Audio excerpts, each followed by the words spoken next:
Praise the Lord. இந்த காலை வேளையில தேவனுடைய சமூகத்தில் நாம் கூடி வந்திருக்கிறோம். ஆண்டவரை ஆராதித்து ஜெபம் பண்ணி இந்த காலை நேரங்களில் கர்த்தரை கொண்டாட ஒரு நல்ல வாய்ப்பு ஆண்டவர் நம்மளுக்கு கொடுத்திருக்கிறார். தினந்தோறும் நம்ம வீட்டிலேயே தேவனுடைய வார்த்தையை கேட்கவும், நாம் தேவனுடைய வார்த்தையில பலன் அடையவும் தேவன் நம்மளை நடத்தி வருகிறார். இந்த நாட்களில் நாம் கிறிஸ்து இயேசுவை குறித்து தியானம் பண்ணி வந்து கொண்டிருக்கிறோம். அநேக காரியங்களை என் மூலியமாகவும் அம்மா மூலியமாகவும் இந்த கைரோஸ் வீடியோவில் ஆண்டவர் பேசி கொண்டிருக்கிறார். ஆண்டவருக்கு நான் நன்றி சொல்லுகிறேன். உங்கள் தனிப்பட்ட வாழ்க்கையிலையும் நீங்கள் பைபிள் வாசிக்கும் போதே, நீங்கள் வேதத்தை தியானம் பண்ணும் போதே அநேக காரியங்களை ஆண்டவர் உங்களுக்கு சொல்லி கொடுத்து கொண்டிருக்கிறார் என்று நாங்கள் சந்தோஷப்படுகிறோம். தேவனுக்கு நன்றி சொல்கிறோம்.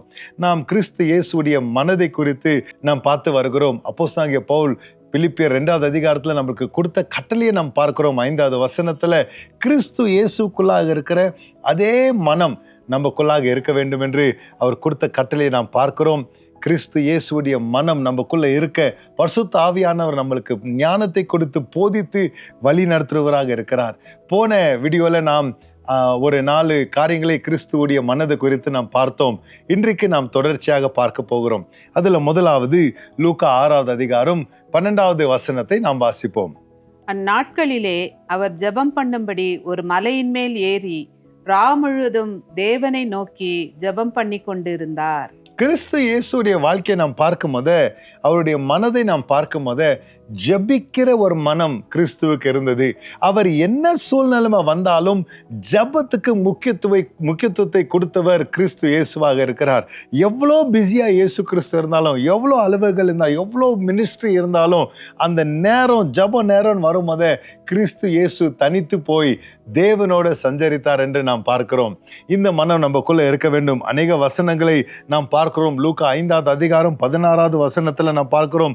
லூக்கா 9:28 நம்ம பார்க்கிறோம். 29வது வசனத்துல பார்க்கிறோம். யோவான் 11வது வசனத்துல நாம் 11வது அதிகாரத்துல 41வது வசனத்துல நாம் பார்க்கிறோம்.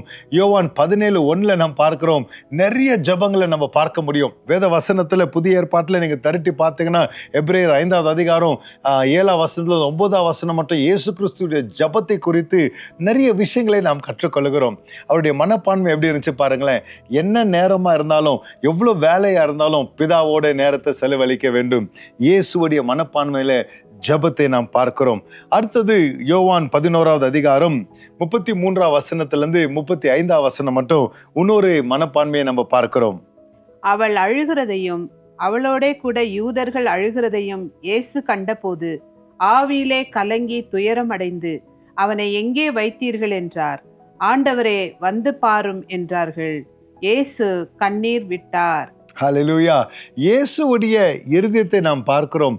நம்ம துக்கங்களை நம்மளோட துக்கிக்கிறவரா இருக்கிறார். நம்ம சந்தோஷங்களை நம்மளோட களி கொடுக்கிறவராக இயேசு கிறிஸ்து இருக்கிறாருங்க. இந்த இடத்துல நாம் பார்க்கும் போதே மரியாளுடைய சகோதரனா இருக்கிற லாசரு இறந்து போயிருக்கிற அந்த நேரத்துல இயேசு என்ன பண்றாருங்க, அவங்களுடைய வியாகுலத்தை பார்த்து, அவங்களுடைய அவிசுவாசத்தை பார்த்து இயேசு அவங்கள திட்டல. அவங்க உடைக்கப்பட்ட நிலைமையை பார்த்து இயேசு அந்த இடத்துல கலங்குறதை நாம் பார்க்கிறோம். லூக்கா 19வது அதிகாரம் 41வது வசனத்துல இயேசு கண்ணீர் விட்டார் என்று பார்க்கிறோம்.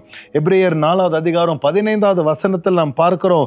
அவர் he is touched by our feeling of infirmities. நம்மளுடைய பிரச்சனைகளை, நம்மளுடைய கஷ்டங்களை பார்த்து அவர் நம்மளை தட்டி விடுகிறவர் அல்ல. he has a sensitive side, ஒரு sympathy இயேசுக்குள்ள நம்ம பார்க்க முடியுங்க. நாமளும் ஒரு பின்பற்றுறவங்க. நாம் முன்னொருத்தருடைய கஷ்டங்களை, பிரச்சனைகளை, கண்ணீர்களை, துயரங்களை பார்க்கும் போதே அது எனக்கு ஒன்றும் பிரச்சனை இல்லை, எனது ப்ராப்ளம் இல்லை நம்ம இருந்திருக்கூடாதுங்க. ஒரு ஹார்ட் ஆஃப் சிம்பத்தி நமக்கு இருக்க வேண்டும். நம்மளுடைய ராஜா அப்படிதான் இருந்தார், நம்ம இயேசு அப்படிதான் இருந்தார், நம்ம பிதாவாகிய தேவன் அப்படிதான் இருக்கிறார். அதனால தான் நம்ம பாவத்தை பார்த்து, நாம் அழிந்து போகிற அந்த காரியங்களை பார்த்து அவருடைய ஒரே பேரான குமாரனை ஆண்டவர் அனுப்பி கொடுக்கிறாருங்க. அந்த மனப்பான்மை நமக்குள்ள இருக்க வேண்டும். Praise the Lord. அது மாத்திரமல்ல, மார்க் 3வது அதிகாரம் 5வது வசனத்துல நம்ம இப்படி பார்க்கிறோம். அவர்களுடைய இருதய கடினத்தின் நிமித்தம் அவர் விசனப்பட்டு கோபத்துடனே சுற்றிலும் இருந்தவர்களை பார்த்து, அந்த மனுஷனை நோக்கி உன் கையை நீட்டு என்றார். அவன் நீட்டினான். அவன் கை மறு கையை போல சொஸ்தமாயிற்று. 2 காரியங்கள் இந்த இடத்துல நம்ம பார்க்கிறோம். கம்பேஷன். கிறிஸ்து ஒரு மனுஷனுடைய கை சூம்பி போயிருக்கிறது. பிரச்சனையில அவன் கை, அவன் பேரலைஸ்டா இருக்கிறான். அந்த இடத்துல இயேசு கிறிஸ்து வரும்போது நீங்க மேலே வைக்கிற வசனங்களை வசத்து பார்த்தீங்கன்னா உங்களுக்கு தெரியும், அங்க இருக்கிற அந்த நபர்கள் எல்லாம் என்ன பண்றாங்க, இவர் இன்னைக்கு சபத்து, இன்னைக்கு இவர் சுகம் அளிக்கிறாரா பார்க்கலான்ட்டு ஒரு ஜட்ஜ்மெண்ட் மைண்ட் செட்டோட உட்காந்து கொண்டிருக்கிறான். இயேசுவை தடை பண்ற ஒரு மனப்பான்மையில் இருக்கிறான். ஆனா அந்த இடத்துல பார்த்தீங்கன்னா ஆண்டவர் அந்த மனுஷனுடைய பிரச்சனையை பார்த்து வியாகுலப்பட்டு அவனுக்கு விடுதலை கொடுக்கிறார், பரிதவிக்கிறார். அவருடைய நிலைமையை பார்த்து இயேசு பரிதவிக்கிறார்.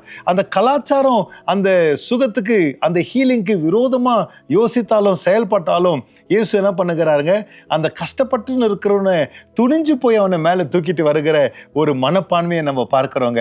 அந்த மக்களை பார்த்து இயேசு கலங்குறாரு, வருத்தப்படுகிறாரு. இவங்க இப்படி இருக்கிறாங்களே, கடின மனுஷர்களா இருக்கிறார்களேன்னு. அந்த மனுஷன் நமக்கு தேவைங்க. நிறைய பேர் கடினமாக தவறான உபதேசங்களை, தவறான சிந்தனைகளை வாழ்ந்து கொண்டிருக்கிறாங்க. அவங்களை பார்த்து நம்ம பரிதவிக்க வேண்டும். அதுக்கு இன்னொரு பேர் இருக்குது, ஆத்துமா பாரம். அவங்களை பார்க்கும் போது ஆண்டவரே இவங்க மாற மாட்டாங்களா, இவங்களுக்காக நாங்கள் திறப்பின் வாசல்ல நிற்கிறோம். இஸ்ரவேல் மக்களை நம்ம பார்க்கும் போது இருமாப்புள்ளவர்களா இருந்தாங்க, வணங்கா கல் தொல்லர்களாக இருந்தாங்க. ஆனா அவர்களுக்காக மோசே போயிட்டு என்ன பண்றாருங்க, திறப்பின் வாசல்ல நிற்கிறாரு. அது போல ஒரு மனப்பான்மை நமக்கும் வர வேண்டும். கிறிஸ்துவுக்குள்ள இருக்கிற மனதாக இது நம்ம பார்க்கிறோம். கடைசியாக அப்போஸ்தலர் 10வது அதிகாரம் 38வது வசனத்தை நாம் வாசிப்போம். நசரேனாகிய இயேசுவை தேவன் பரிசுத்த ஆவியினாலும் வல்லமையினாலும் அபிஷேகம் பண்ணினார். தேவன் அவருடனே கூட இருந்தபடியினாலே அவர் நன்மை செய்கிறவராயும் பிசாசின் வல்லமையில் அகப்பட்ட யாவரையும் குணமாக்குகிறவராயும் சுற்றித் திரிந்தார். இயேசு பரிசுத்தாவியானவர் தேவன் அவரோட இருக்கிறதுனால அவர் என்ன பண்ணாரு, நன்மை செய்கிறவராக, பிசாசை துரத்துகிறவராக, பிசாசின் வல்லமையில் அகப்பட்ட யாவரையும் குணமாக்குகிறவராக சுற்றித் திரிந்தார். ஹல்லேலூயா! எவ்வளவு ஒரு நோக்கம் பாருங்க ஏசப்பாது. அவரை சுத்தி இருக்கிற மக்களுடைய துயரத்தை அறிந்து கொண்டு இதிலே நான் ஒரு மாற்றத்தை கொண்டு வர வேண்டும், ஒரு விடுதலையை கொண்டு வர வேண்டும், அவங்களுக்கு நான் ஆசீர்வாதமா இருக்க வேண்டும் என்று அவர் செயல்பட்டார். அதை தேடி சுத்தி தெரிந்தார், அந்த மக்களுக்கு விடுதலை கொடுத்தார். இன்னைக்கு நீங்களும் நாங்களும் ரட்சிக்கப்பட்டு இருக்கிறோம்னா இயேசு நம்மளை தேடி வந்ததுனால தாங்க, இயேசு நன்மை செய்கிறதுனால தான் இன்னைக்கு நாம பரலோக ராஜ்யத்தின் குடிமகள்களாக இருக்கிறோங்க. நாமளும் கொஞ்சம் யோசித்து பார்க்க வேண்டும். அவருக்குள்ள இருந்த அதே மனப்பான்மை, நன்மை செய்கிற மனப்பான்மை நமக்குள்ள இருக்க வேண்டும். நம்ம அயலத்தாருக்கு, நம்ம சொந்தக்காருக்கு, நம்ம நண்பர்களுக்கு நம்ம செய்கிற நன்மை என்னங்க பெரிய நன்மை? இயேசு கிறிஸ்துவ அவங்களுக்கு கொடுக்கறதாங்க.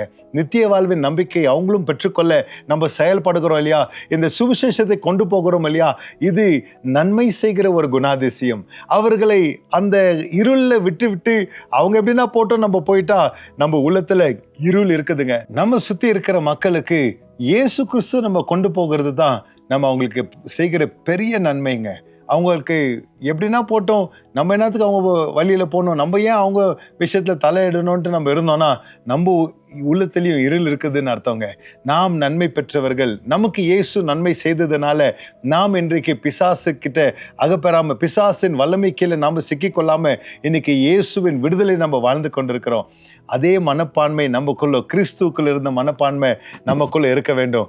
நாம் மக்களை தேடி போய் அவர்களுக்கு அந்த சுவிசேஷத்தின் வெளிச்சத்தை நாம் பிரகாசிக்கும் போது கிறிஸ்துவின் மனப்பான்மையில நம்ம செயல்பட்டு கொண்டிருக்கிறோம். நம்ம எல்லாரும் ஜெபிப்போம். இந்த நேரத்தில் கிறிஸ்துவ போல ஜெபிக்க, கிறிஸ்துவ போல மனதுருக்கம் நமக்குள்ள இருக்க, வியாகுலத்தில் இருக்கிறவங்க, கண்ணீரில் இருக்கிறவங்களோட சேர்ந்து நாமளும் அந்த கண்ணீரில் அவங்களோட துக்கிக்க, அவங்களோட சந்தோஷமா இருக்க, அவங்கள திடன்படுத்த, அவங்கள தேவனுடைய வழிகளை நடத்த பல காரியங்களை நம்ம கற்றுக்கொண்டிருக்கிறோம். கிறிஸ்துவுக்குள் இருக்கிற அதே மனப்பான்மை நமக்குள்ளேயும் செயல்படட்டும். நம்ம எல்லாரும் ஜெபிப்போம். பிதாவே, உமக்கு நாங்கள் நன்றி சொல்லுகிறோம் ஐயா.